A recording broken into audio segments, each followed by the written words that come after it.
In the 1950s, Plainfield, Wisconsin was the kind of town where nothing ever seemed to happen. Fewer than 1,000 people lived there. Everyone knew each other. Doors were left unlocked. Crime felt like something that happened somewhere else. But in November of 1957, that illusion shattered.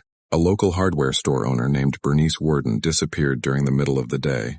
The cash register was left open, the lights were on, and there were no signs of a struggle. The sheriff noticed something unsettling. The last receipt in the store was made out to a quiet farmer named Ed Gein. Ed Gein was known around town as harmless, awkward, soft-spoken, and always alone. He lived on a run-down farm just outside Plainfield. No one thought much of him.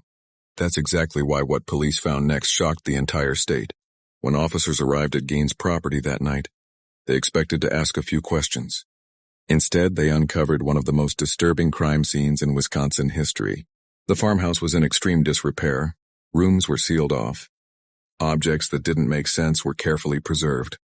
Investigators soon realized that Gein had been secretly robbing graves from local cemeteries for years, taking items and remains back to his home.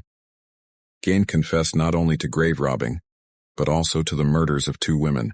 He claimed he was trying to recreate the presence of his deceased mother, who had been controlling and emotionally abusive during his childhood. The town of Plainfield was instantly transformed from a forgotten farming community into a national headline. Reporters flooded in.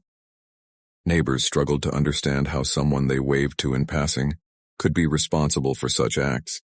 Ed Gein was declared legally insane and sent to a mental institution where he spent the rest of his life. His crimes would later inspire some of the most famous villains in movie history, influencing characters in Psycho, The Texas Chainsaw Massacre, and The Silence of the Lambs. But for Wisconsin, this wasn't fiction. It was real. It happened quietly, and it proved that even the most peaceful places can hide the darkest secrets.